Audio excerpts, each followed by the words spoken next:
She broke the bond meant to own her heart, and the alpha who found her learned to love without chains. The Rival's Oath, Part 2 of The Rival's Claim. The first night tasted like rain and iron.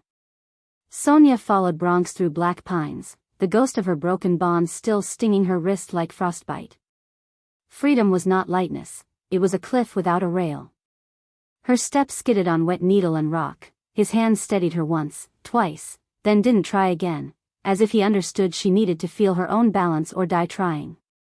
Breathe through the ribs, he murmured. Not the throat. I am breathing. You're choking on yesterday. She almost laughed. And you aren't? He didn't answer. Wind dropped. Sound carried, far off water, the silver hiss of it. They angled toward it until the trees opened on a ravine where a river flashed with moon shards.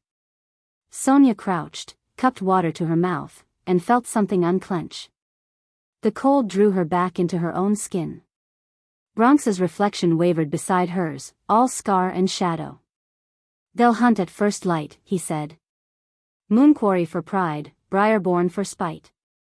Then we move before the light. He nodded. Silence held a shape between them that wasn't quite safety and wasn't yet love, something raw, feral, honest. For the first time since she severed the bond, Sonia realized the night would not kill her for stepping into it. It might even keep her secret. They found a crook of cliff that shrugged wind and built a small, mean fire, twig, breath, spark, stubborn will. Bronx fed it like a man who had starved by other fires. Sonia wrung rain from her cloak, fingers numb and shaking. You're angry, he said. I'm awake. Feels similar. She sank onto a flat of stone. He will say I ran for a rival's bed. He will say whatever makes his weakness look like your sin. Sonia rubbed her wrist. The scar was no longer red, only an ashy crescent, but sometimes it flared from memory and her breath faltered. I don't want to belong to anyone again. You don't, he said, gaze steady. Not even to me. The flames stitched gold across his eyes. No promise. No hunger disguised as vow. Only a truth that made her ribs loosen. Then why are you here? Because you didn't break, he said softly. And I remember how that feels, standing on broken things and deciding to heal crooked or strong. She looked at his hands, knuckles scored, palms seamed with old work, and felt something unclasp in her chest. Strong, she said. Even if it hurts. Especially if it hurts. Days gathered like stones in a pocket. They moved at dawn, hid at noon, trained at dusk. Bronx taught her how to read the ground the way wolves read wind, where dew had been brushed, where needles lay wrong, where a print lied about direction. Sonia learned the weight of silence, the discipline of not answering the first panic that rose in her throat. You fight like a wolf who was praised for softness, he said, breath fogging in the cold. Soft is fine. Unready isn't. So I'm unready. Today, he said. Not tomorrow. She attacked low, he parried, the knife in his hand a brief star. Again. She went high, he stepped inside her guard and tapped her sternum with 2 fingers. Heart, he said. It's where men like Kale aim. Protect it. Spend it only where it returns. He said her name when she found the angle that cut him across the forearm, not in pain, but like a thought spoken aloud. She shouldn't have liked that sound. She did. When she cleaned the blood, their breath braided in the cold. He didn't look away. They found it by mistake, a ranger's cabin wedged into granite, roof bowed by snow, door crooked but holding. Inside, dust made the air taste old. A map with no ink curled on the wall. A nail offered its iron for their pot. Civilization in miniature. Sonia built the fire this time. Bronx watched, then nodded once. Approval from him landed like a hand between her shoulder blades, warm and wordless. Do you miss them? She asked, when heat had pushed ache from her fingers. Briarborn? He stretched his bad arm without flinching. I miss the boys we were, before loyalty was something they collected with claws. And your father? The scar on his cheek caught flame light, a pale lightning bolt, and she worried she'd stepped into a storm. He taught me to run into danger and call it duty. Bronx's mouth crooked. I'm unlearning. And I, she said, am unlearning obedience dressed like love. They dared stew.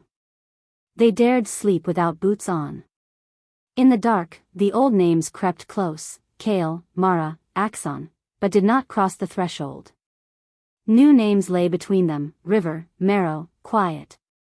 Snow came muffled and relentless, quilting roof and world. Sonia woke to the hush of heavy weather and the steady meter of Bronx's breath. He was already up, bare to the waist, warming his hands over the coals. The scars on his back were not ugly, they were text, all the pages he had not burned. Something in her wanted to read them with her hands. You're staring, he said, not turning.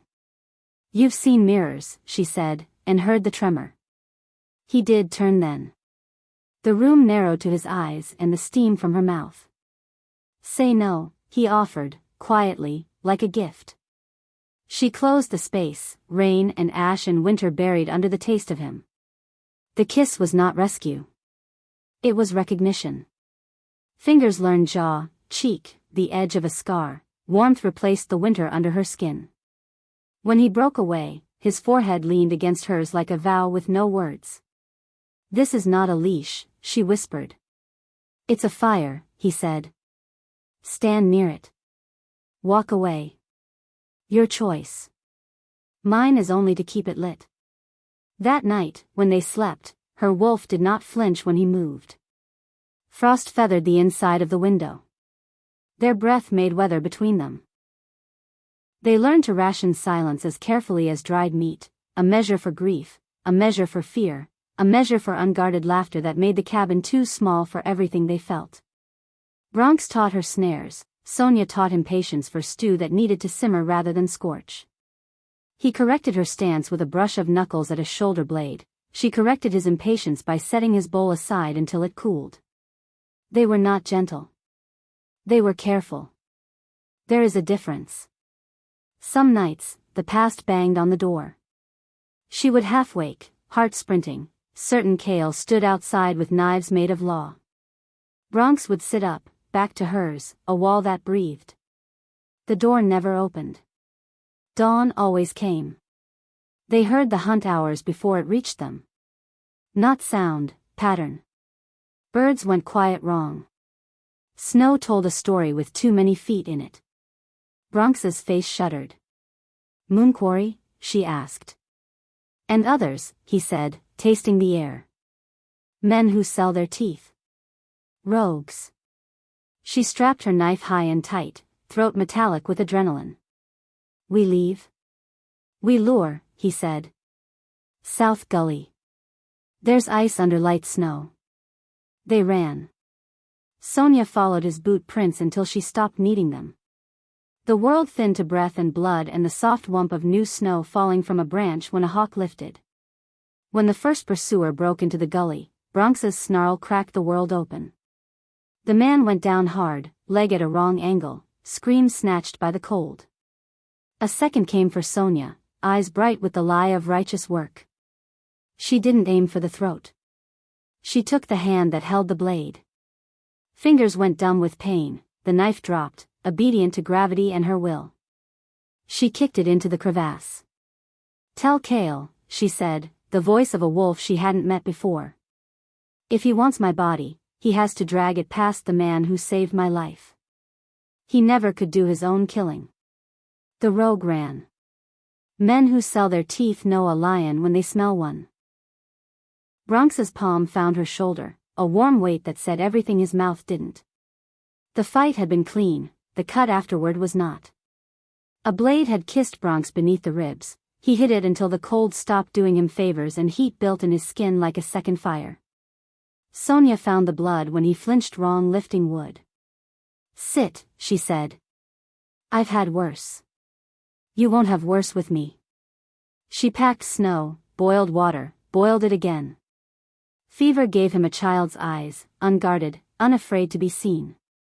He spoke a little nonsense in the long hours, old names, half of an oath, a plea she couldn't quite catch until she leaned closer.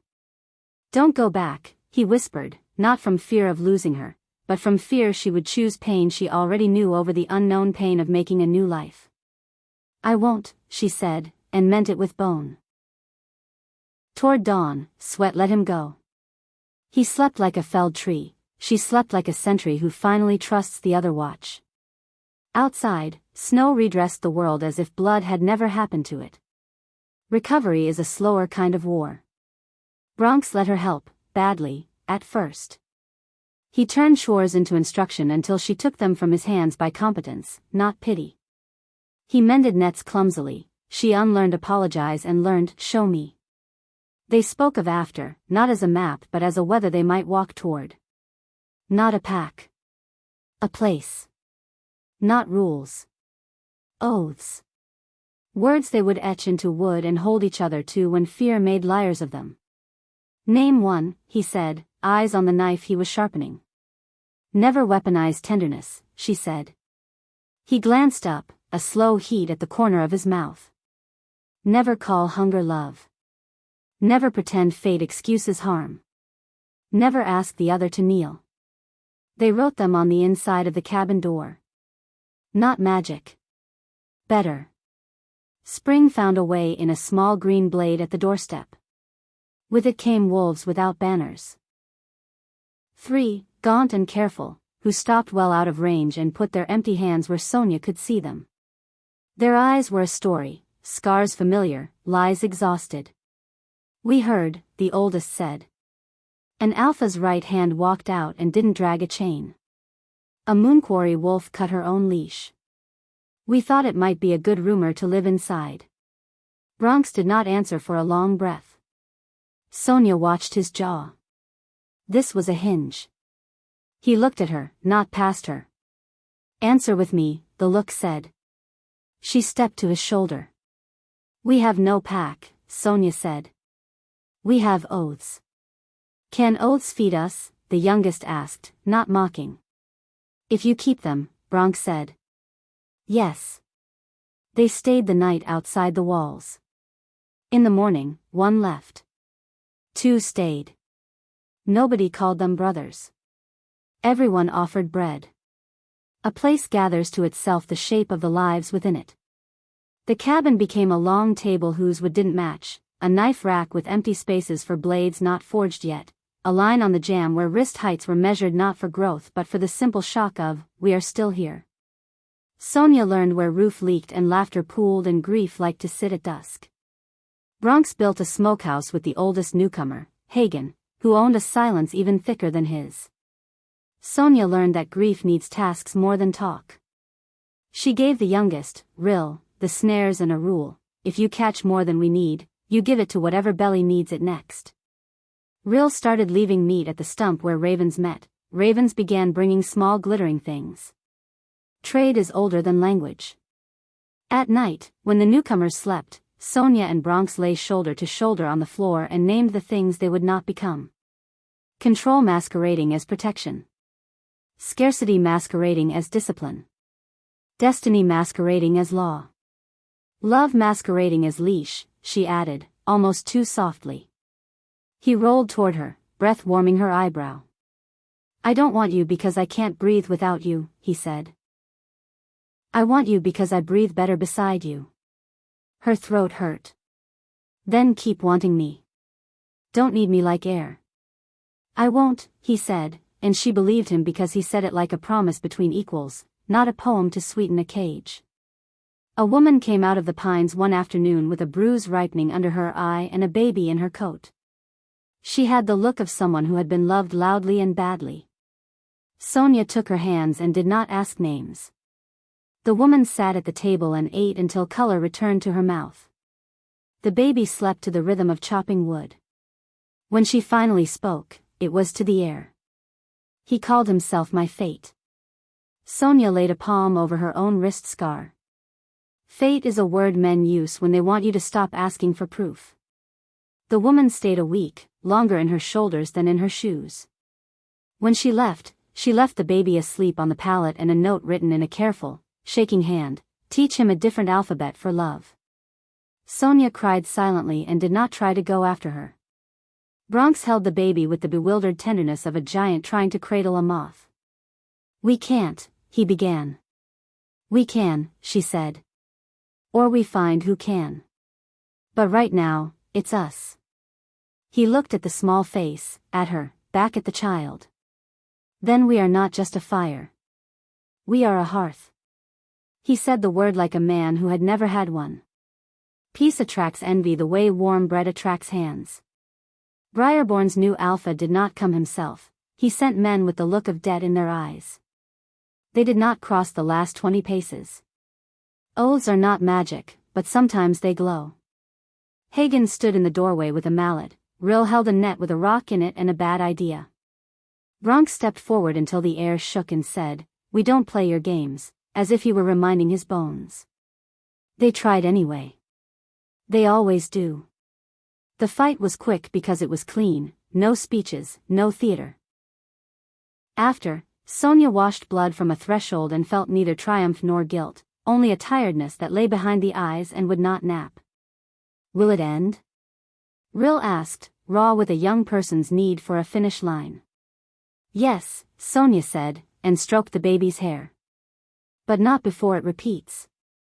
And why do we choose it? Because people deserve a place to stand up in without being shoved back down. Spring lifted from the earth like steam. The 3 of them, and then 5, and then 8, re-roofed the cabin, squared a new foundation, set fence posts not to keep wolves out, but to teach beans to climb. At the center of their clearing they planted a pole and used to banners and hung words instead, burned into wood by an unsteady hand. No claim without consent. No vow without choice. No alpha without answer. No love without leaving room to leave. People came, stayed, left, returned, left again. The door learned to be a hinge, not a lock. On some nights the table groaned, on others Sonia and Bronx ate in the quiet thunder of rain and heard wolves beyond the ring of light, a reminder and a prayer. Sometimes he woke with fists clenched in shame, and she touched his wrist until the hand remembered open. Sometimes she went still as ice when a laugh outside sounded like Kale's, and he stood between her and the memory until the shape of fear forgot the angle of her jaw. They did not heal each other. They healed with each other. They tried a dozen names. Everything sounded like someone else's song. At last Hagen, who had been keeping the smokehouse honest, said into his bowl, "Ash Grove," and the word landed on the table and did not wobble. Ash, Sonia murmured. What's left when the fire did not lie about what it touched? Grove, Bronx said, and looked at the 3 saplings he'd protected from the teeth of winter like he would a child. What grows because we didn't? They carved it into the post under the oaths. Ravens cocked their heads. The baby. Now a toddler who rarely slept when the stew needed watching, slapped his palm against the letters and laughed like a fist unclenching. Sound carried into the trees and did not come back with a knife in it. Sonia wrote 3 lines on bark and sent them with a traitor who had the look of a promise that didn't break under road. To those who think fate is a leash, it is not. To those who never had a door open toward them, ours does. To those who were taught love burns only those who don't obey, come watch how we bank a fire. She didn't sign it. She didn't have to. Sometimes rumor is braver than a signature. He came hollowed out by rage and law, jaw tighter than bone had any right to be, 6 men at his back and the cold shine of a sermon in his eyes. The toddler was asleep, Hagen's mallet leaned against the door jamb like a sleeping dog. Bronx stepped into the yard with the steady walk of a man who had left kneeling behind in a different life. Return what's mine, Kale said. And I'll be generous. Sonia felt old fear rise and recognized it as a story told by an unreliable witness. She stepped to Bronx's side and did not stand behind him. I returned what was yours, she said. The part of me that believed you. He looked at her wrist as if he could will the mark back into flesh. The goddess doesn't allow. The goddess, she said, does not issue knives. Men do. She tilted her head toward the post. Read before you try to speak law in my yard. He read enough to sneer, which is a kind of comprehension. His men shifted weight, smelling a fight and lusting for one. Bronx breathed in through his nose as if scent alone could tell him how much blood the day would cost. You built a refuge for cowards, Cale said. We built a place where power has to answer when it's called, Bronx replied. Can you? Answer to who? Cale laughed. To her, Bronx said, and did not touch Sonia when he said it, which made the air ring truer than any vow. Cale came with speed and a memory of having once won easy. He met a man who had learned to move like weather and a woman who had practiced saying no until her bones believed her mouth. The fight was not operatic. It was necessity, a wrist turned, a knee taken, a face taught the hard grammar of ground. When Cale lay on his back, chest sawing air, eyes buzzed with the shock of finding a world no longer arranged for him, Sonia stood over him and did not raise the knife. Go, she said. Take your men. Take your story. Take your need to be the only name in your mouth. We are done here. He looked at Bronx to see if the other man would give him an enemy worth his belief. Bronx's face offered him only a door, beyond it, nothing he could rule. Cale crawled up into himself and left with the men he'd brought, thinner in the back than when he'd arrived. After, nobody cheered. They repaired a fence. They stirred the pot. Rill cried behind the smokehouse without needing to explain why. Hagen wiped the mallet with oil and hung it straight. The toddler woke and demanded bread with both hands and all his life in his mouth. Bronx exhaled a breath 20 winters old. Sonia leaned her forehead into the post with the oaths and felt the wood hold like a friend's shoulder. That night, they did not make love. They slept, and sleep did its holy work. Spring took off its last bandage. Children from nowhere in particular ran their hands along the garden fence, counting slats. 2 women sat with their backs touching on the sill while they traded the kind of gossip that rethreads a cut day into a whole one. Ravens left a bright coin. Rill returned from a trap line with 6 impossible trout and a sunburn he tried to look brave about. Someone started a song on the wrong note and finished on the right one. Sonia laughed out loud and didn't reach to cover it. When she glanced at Bronx, he was already watching her with a look she would trust if the world turned upside down again.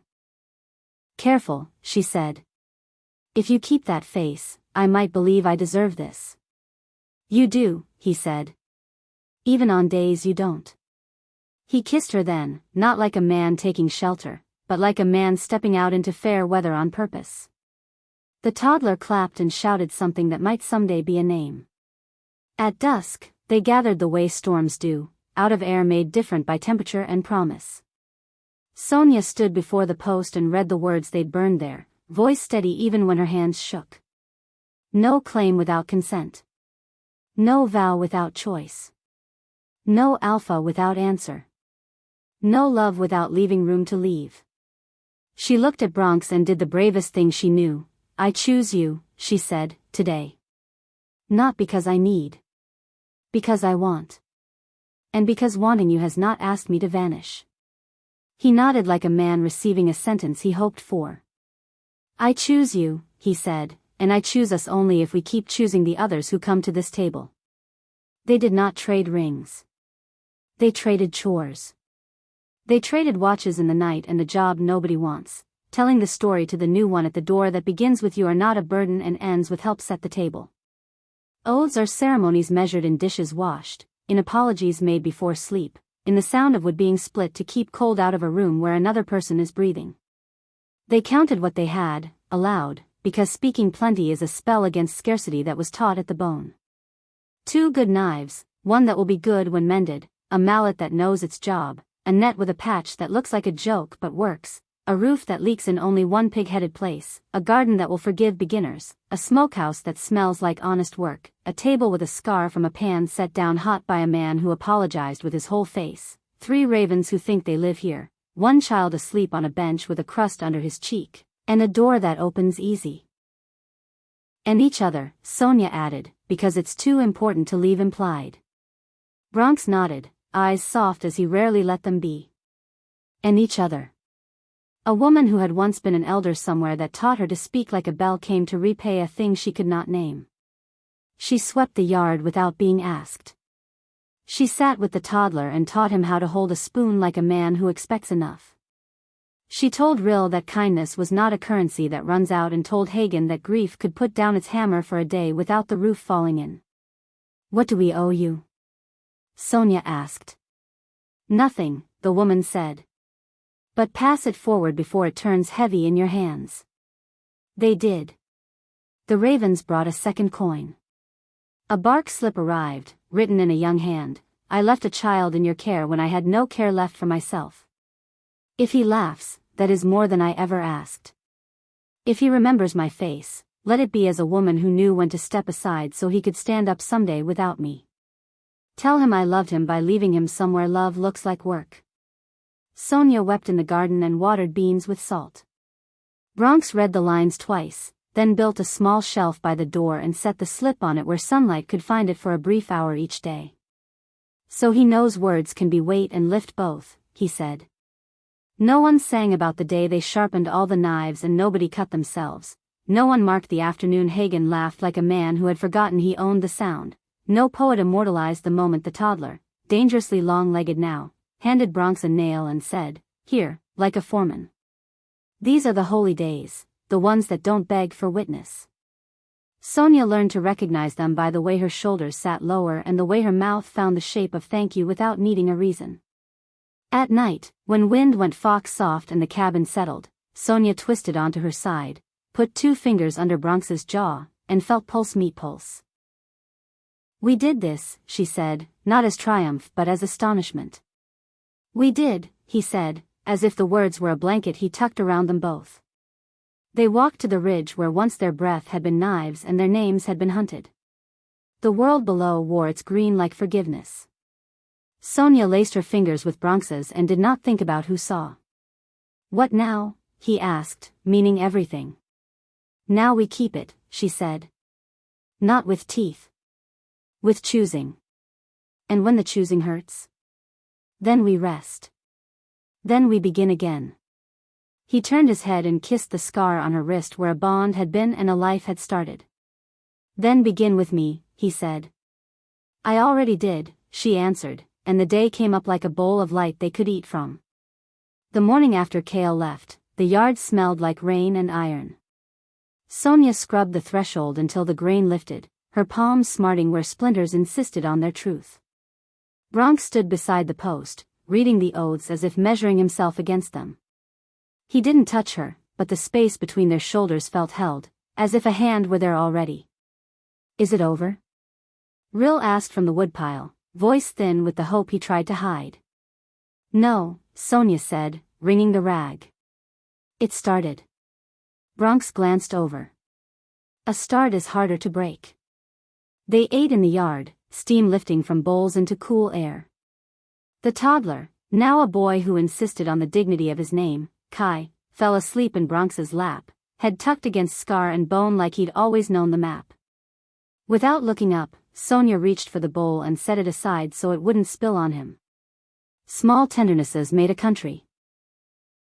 Rain settled in for 3 days, the kind that stitched sky to earth and blurred the line between breath and weather. The cabin learned to hum. Hagen told a story without names about a winter he thought would never end and the single loaf of bread that convinced it otherwise. Rill mended a net, humming tunelessly. Kai lined pebbles on the windowsill like letters in an alphabet only he spoke. Sonia brewed willow bark in time, the steam ghosting up her face. Bronx watched the door the way old soldiers do, but his jaw had lost its iron, replaced with something steadier. When the wind bell jangled twice, metal on metal, a shape moved at the tree-lean. Not a pack, not rogues. A woman with a limp and a blade at her hip who carried herself as if she'd been forced to apologize for being alive more than once and declined the invitation. She stopped well outside the fence. "Heard you have rules worth keeping." "We have oaths," Sonia said. "Oaths are rules you make every day," the woman answered, and Sonia's mouth warmed to approval. The woman introduced herself as Corin, which might have been name or refusal to be named. They gave her water and bread. She ate like a person who knew how to go without and how not to waste the mercy of enough. At dusk, Corin stood, restless. I can teach, she said, casual enough to hide the shape of the offer. Knife work. Escape work. How to make a man swear he's alone in a room even if his friends are 3 paces off, because you broke the room first. Bronx's eyes narrowed with interest he didn't bother to hide. Teach me the room, he said. Teach us, Sonia corrected, and Corin's mouth tipped, not quite a smile. Corin's methods were dirty, which is to say honest. She used shadows like extra hands, taught them the coward's courage, how to run before pride killed you, how to go limp when grabbed so muscle didn't help the grip, how to kiss stone with the side of your face so your teeth would forgive you later. Hagen learned to move quiet despite weight. Rill learned the difference between fast and reckless and discovered he'd been practicing the wrong one. Sonia learned to see a fight before it bloomed. She moved Bronx 2 steps left during drills, and 3 times out of 5 the feint that would have cut him caught air instead. Command in the bones, Corin said, studying Sonia with a professional's admiration. Used to be a leash. Now it's a spine. Bronx's mouth did that rare softening at the corner when pride and want met in him. She doesn't lead by noise. Noise is for men who own fewer ideas than they have teeth, Corin said. You two built a place that prefers sentences.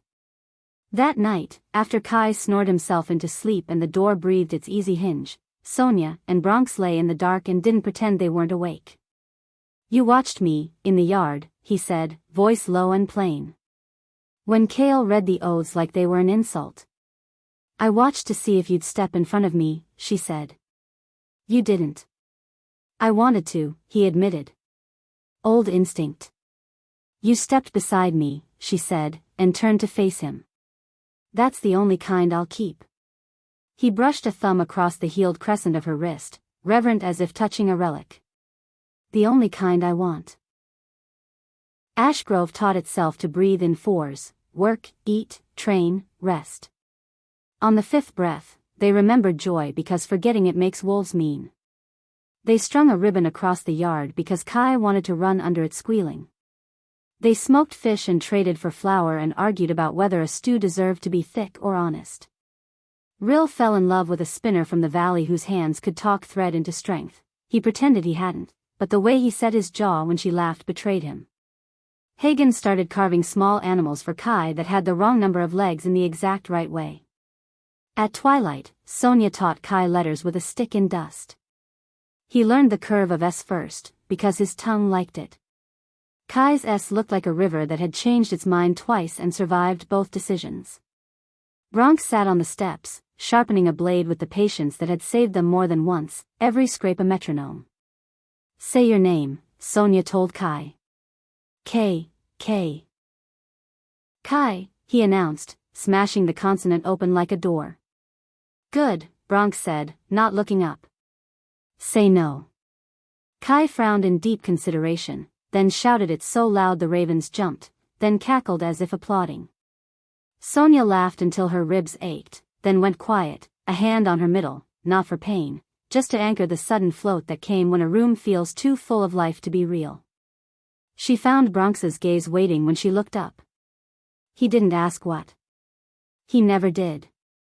The not asking told her he already knew. The first summer storm came with a sky the color of a bruise and the smell of wet iron. Wind bent the garden like a supplicant. Corin walked the fence line, hat pulled low, counting posts with a hand that knew what failure costs when wood gives before weather is finished speaking. Hagen sealed windows. Rill lifted Kai and made a game of lugging water, laughing when the boy sloshed his own knees. Sonia tied back her hair and checked the roof patch that always swore it wouldn't hold and always did at the last minute. The thunderhead broke the world open. Rain slammed the yard flat, sky cracked white. The door flew on its hinge and 3 strangers rushed inside with apologies swallowed by weather. One had a bleeding ear. One had the too sharp look of a person leaving a life who hadn't yet told herself she had left it. The third carried nothing and everything in the set of her shoulders. Sonia put them at the table without ceremony, pushed bread into damp hands, shook water from her sleeves and from a stubborn part of her heart. Bronx barred the door and leaned his back to it, water shining in the short hair at his temples. "Sit," Sonia told him. "I am." "Sit where you can be held," she said, and patted the bench beside her. He hesitated, then obeyed, a bigger bravery than facing a fight. His thigh warmed hers through wet cloth. The storm laid its body across the roof and groaned. In the midst of the noise, the woman with the bare hands set her palms on the table and said, clear as a bell, "What will it cost me to belong?" "Everything you thought was love when it was ownership," Sonia answered before anyone else could pretend this was about anything simpler. The woman's relief was so sudden it made her ugly, jaw slack, eyes wet, the kind of truth that doesn't keep its face polite. "Then take it," she whispered. "I brought it to spend." Nights after the storm came easy and fragrant, heavy with wild mint and damp wood. Ashgrove's yard gathered voices like a bowl. Someone started singing a low, working song with lines simple enough to share, and nobody argued about pitch. Bronx didn't sing. He listened like it was a skill, and it was. Sonia watched him from the door. She loved him best when he was ordinary, when his hands knew rope and stew and splinters and could still be gentle. The scar on his cheek was paler now, or maybe the light knew how to forgive it. He felt her gaze the way wolves do and turned. The look they traded wasn't hunger anymore. It was the quiet afterward that doesn't apologize for having survived. "Walk?" he asked, and the word was so clean it washed everything else out of her head. They took the path to the ridge. Grass soaked their boots. The creek sang one note. They didn't touch until the sky had taken the last color out of itself and the valley lay below like a promise they hadn't finished reading. "I'm afraid," she said, because the air asked for honesty. "Of what?" he asked. "Of what I'll be to you if the world makes you choose again, between law and me, between the right thing and the thing that keeps us warm. I don't want to become your exception. I want to be the measure." He was quiet long enough for wind to speak for him. "If I choose wrongly," he said at last, "it won't be because of you. It will be because I forgot what we wrote on the post. Then you remind me. If I won't be reminded, you leave. If you won't leave, we deserve the ruin we get. That's the promise." She looked at him without blinking. "You'd let me go." "I'd carry the door to the road," he said, and managed to make it a joke that had bone in it. She kissed him like a signature. Autumn stole in with copper light and the particular melancholy of full barns. Ashgrove had more hands than it had in spring, and more work besides. A smith arrived, all forearms and soot and a laugh that scared crows, and set up a lean-to that rang all afternoon. A woman who knew herbs by the way they held dew under their leaves began to hang bundles from the rafters until the cabin smelled like a complicated prayer.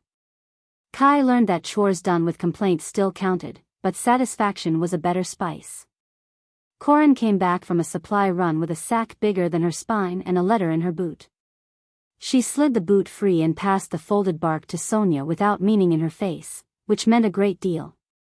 The script was clean, the kind that learns from copying labels on jars. "To the hearth that gave my boy a laugh. I've kept moving because stopping makes ghosts sit at my table. I am making a map that doesn't have me in the middle. When he asks who I was, tell him I was a door that opened outward. Tell him I paid with leaving. Tell him he owes me nothing. If he writes, don't let him apologize for being loved better. I am not healed. I am not gone. I am not sorry. Keep him upright." Sonia read it twice, then a third time with her thumb at her mouth. Bronx leaned into her shoulder. "We'll put it with the other," he said, and they did, the shelf by the door holding now 2 griefs that didn't rot when aired. That night they made Kai say aloud, "I owe no one my hurt," the words too big for his mouth but correct for his bones. He shouted them until they fit. Winter brought quiet that had nothing to do with fear. Snow stacked on fence rails and softened the edges of the world, even crows landed politely. Work slowed in the beautiful way, task steady, hands sure, no surprises more urgent than firewood and the way steam fogs a window. Bronx built a sled because Kai asked with both hands. Sonia pretended it was for hauling wood until the boy stood on it like a king and demanded a hill. Rill and the smith engineered a slope out of a drift and stubbornness. Kai flew. He met the bottom laughing like a kettle. In the long dark, with the door wedged against drift and everyone honest tired, Sonia curled into Bronx's chest and let herself say the softest truth. "I want this," she whispered. "Not you instead of this. You as the shape it takes." He didn't move, but his breath changed. She felt the word yes without hearing it.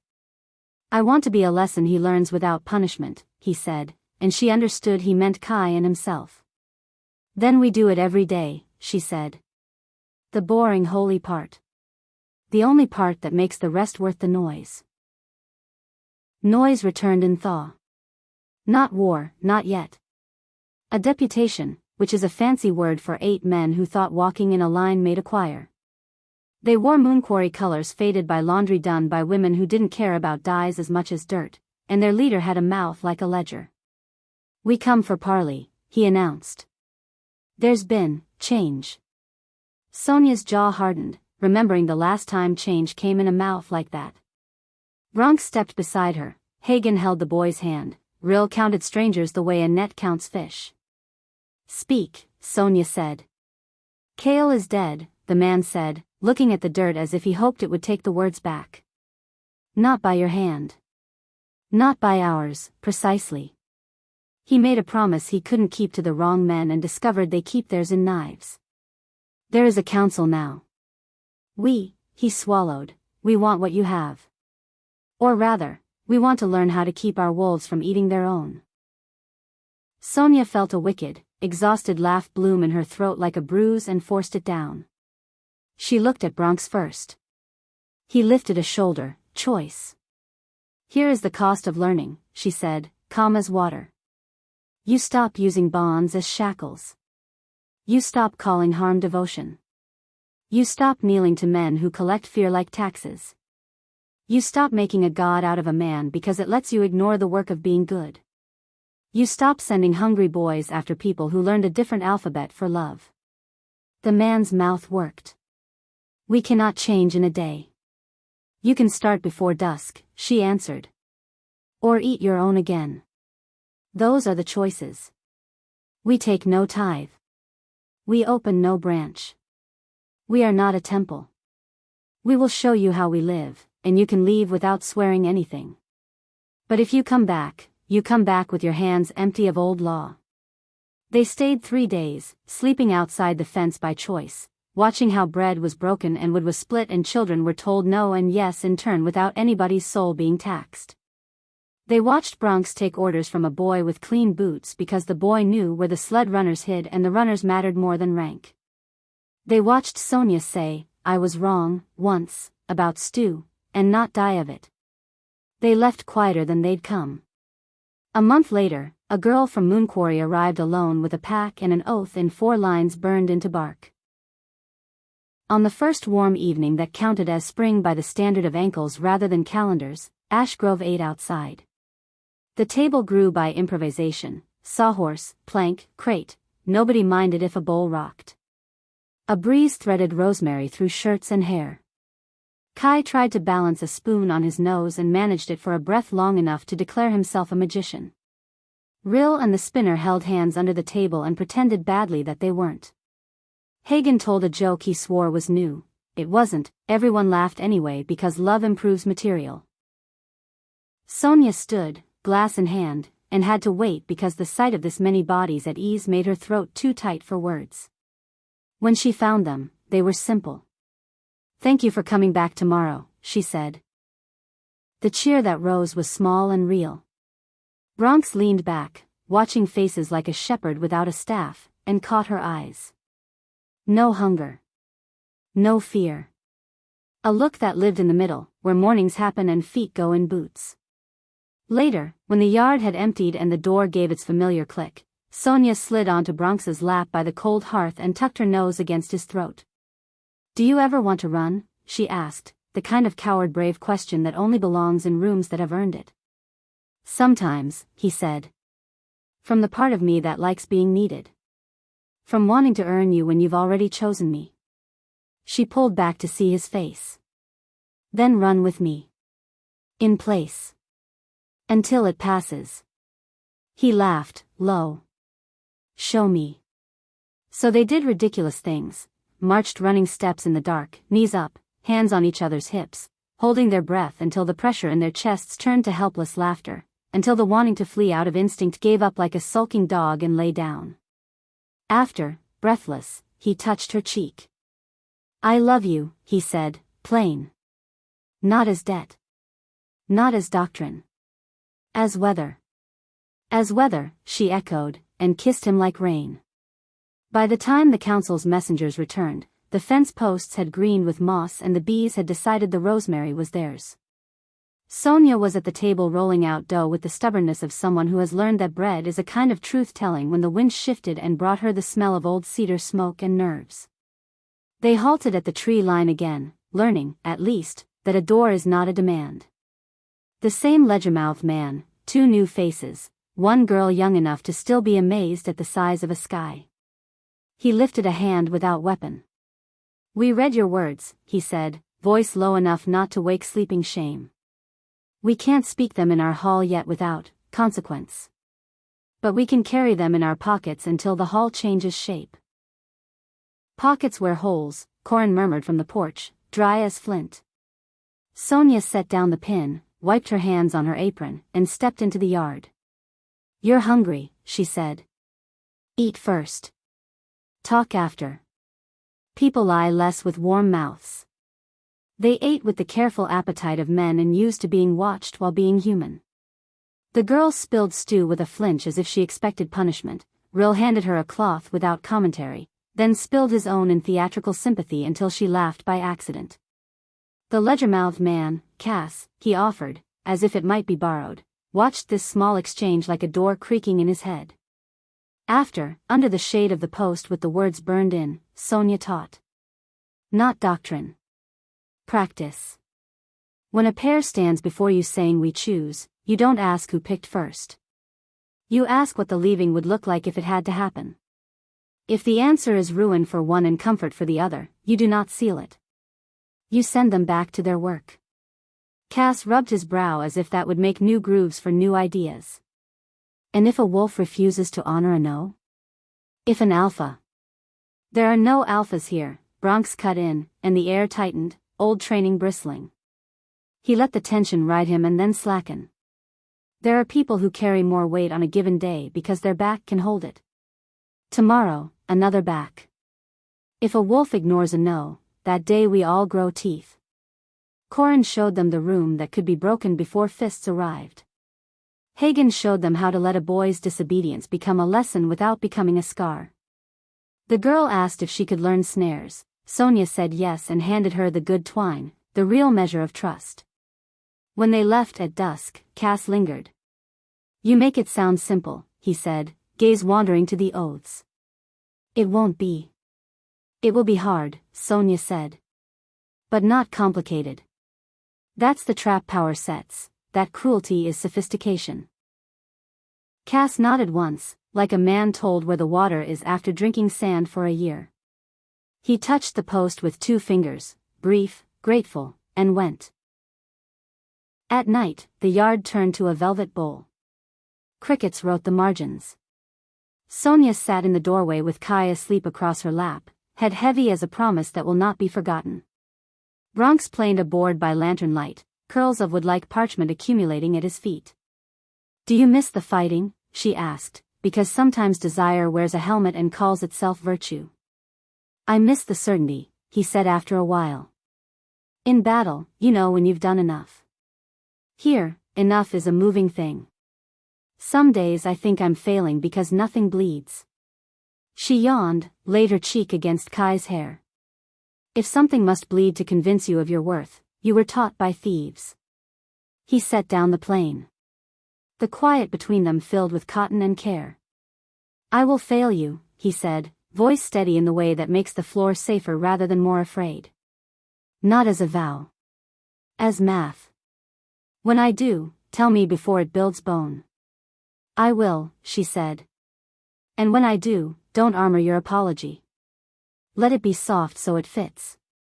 His smile was a small warm thing. Done. The fire came in high summer, not war, but the dry kind that runs with wind and eats without conscience. It started beyond the creek, a careless spark in grass, and climbed a slope with the greed of bad rumor. Ravens went mad. The air tasted like pennies. Line. Sonia shouted, and bodies appeared as if the word were a bell.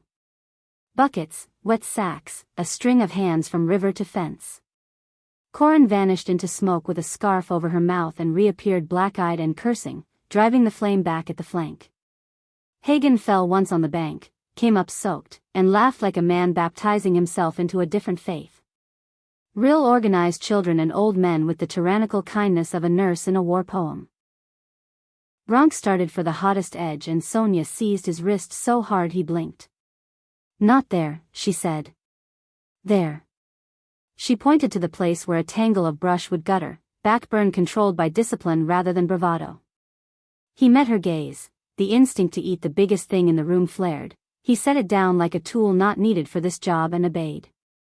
They fought the fire like they fought shame, with water, breath, and refusal to give it the last word. When it finally broke itself against the creek and lay down sullen under wet cloth, the yard stank of smoke and triumph. No faces were missing. No house was lost. The rosemary was a scorched monk. The post stood blackened but legible, oaths burned twice now and therefore truer. Sonia leaned her forehead against the char. Her whole body shook, but not from fear. From the precision of having done the exact right thing together. Bronx's hand landed on the crown of her head, gentle, not claiming. You saved us, he said. We saved us, she corrected, and felt him nod. That night, with their lungs still rasping smoke and their hair threaded with ash, she lay with him on the floor because the pallets were too full of other sleep. Their laughs were broken little animals that still wanted to live. They touched each other like a language learned late but spoken well, stopping when exhaustion made grammar sloppy, beginning again when tenderness woke. Stay, she whispered, surprised by her own old hunger for assurance.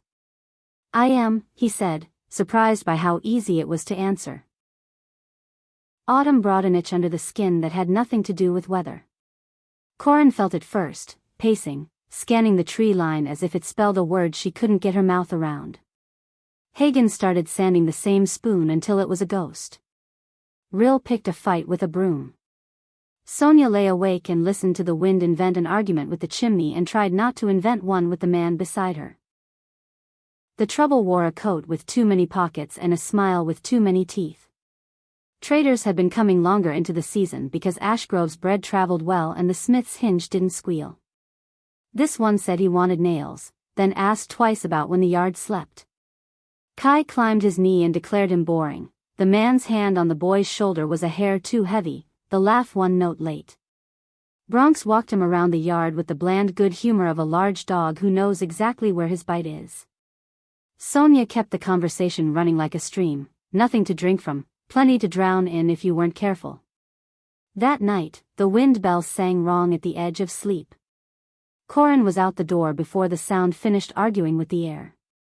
Bronx reached the yard at her shoulder. Sonia took the back, not because she chooses safety, but because angles win fights. 3 shapes where there should have been one. One went for the smokehouse like hunger wearing shoes. One went for the door like a man who misses stealing. One stood very still, hand on the post as if reading the oaths might teach him how to lie better. It was not a pretty fight.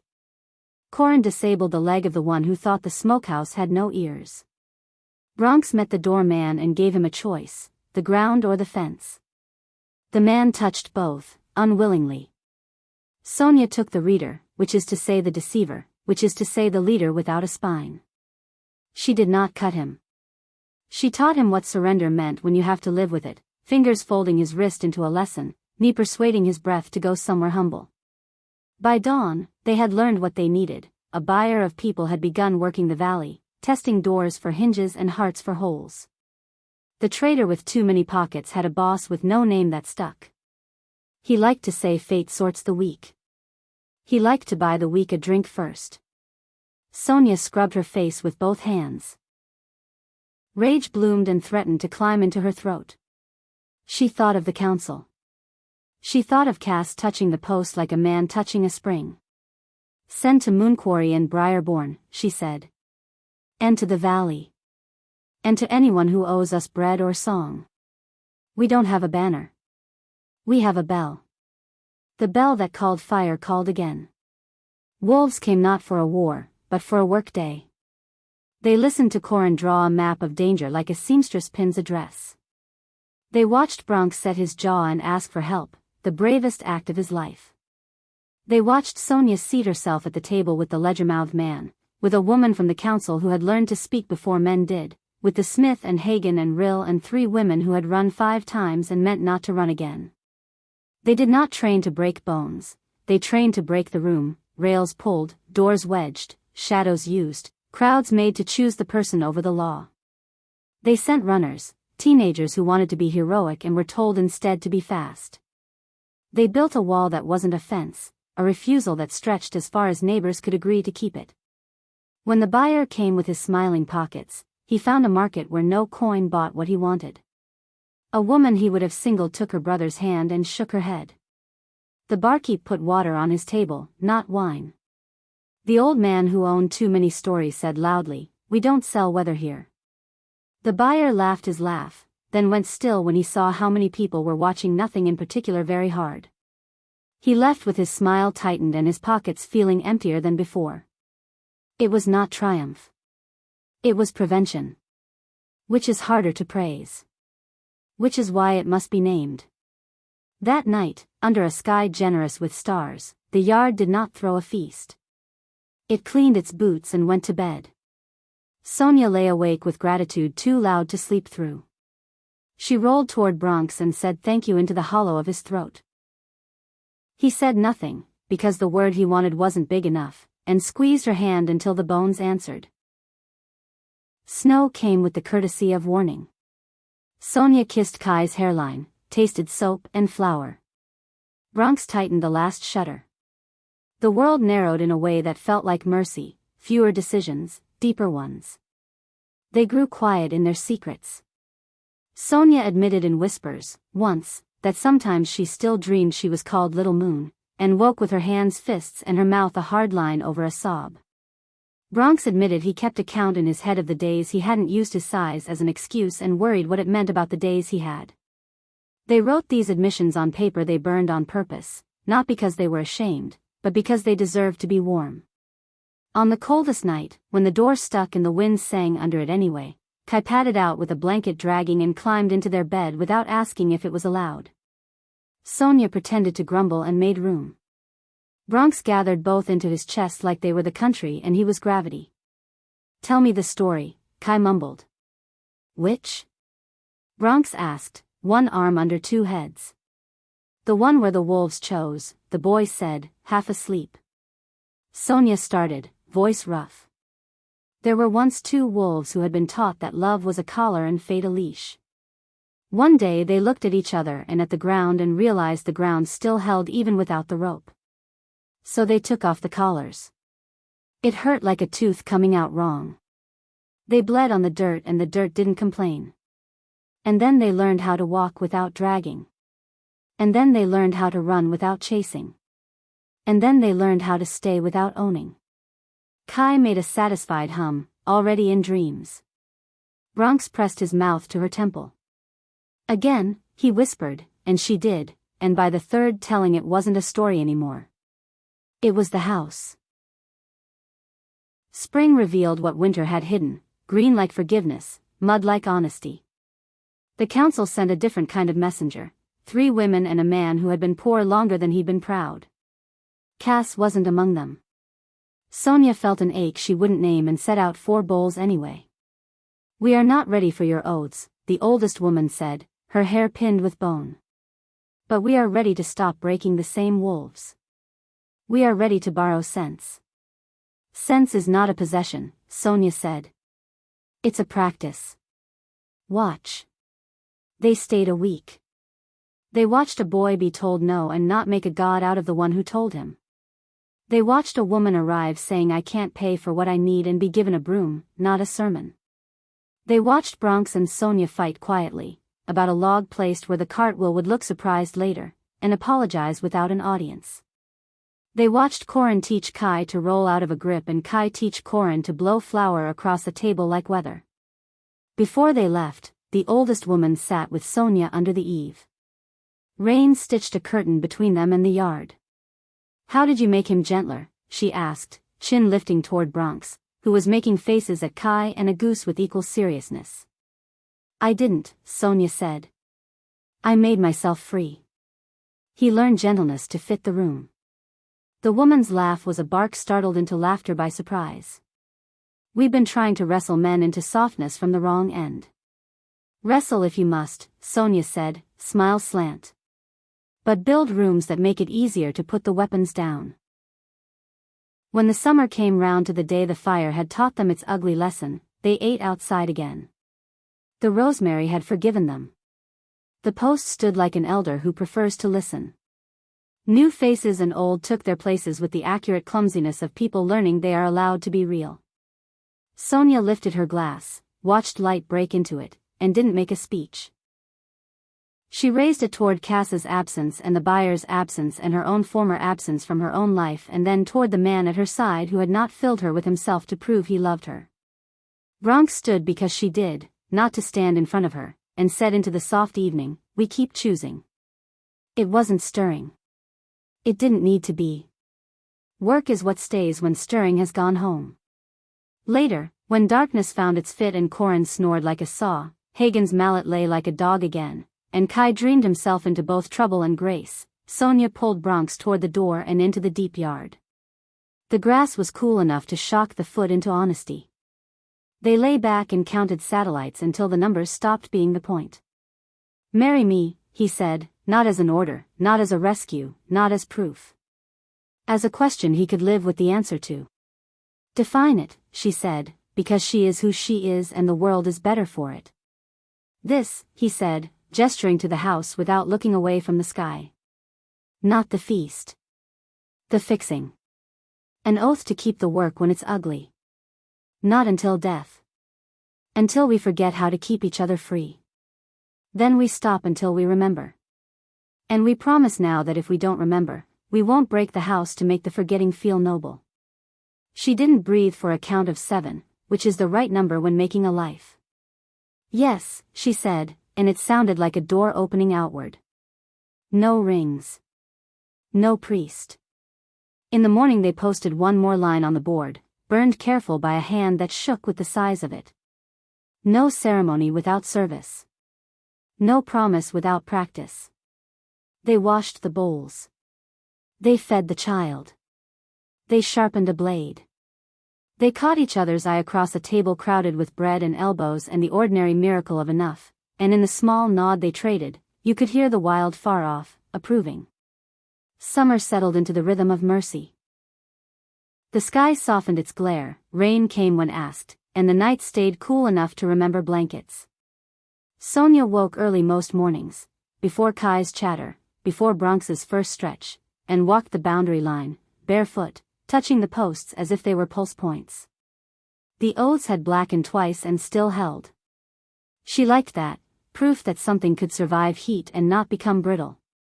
Bronx joined her sometimes, shirtless and drowsy, carrying coffee that smelled like smoke in the first hour of the day. They didn't talk much. The quiet between them had become its own creature, fed, trained, occasionally let off the leash to run circles around them. When she looked at him now she didn't see the exile or the alpha. She saw the man who had learned to set things down and walk away without losing height. That piece wasn't a storybook ending. It was a daily labor, a field they weeded together.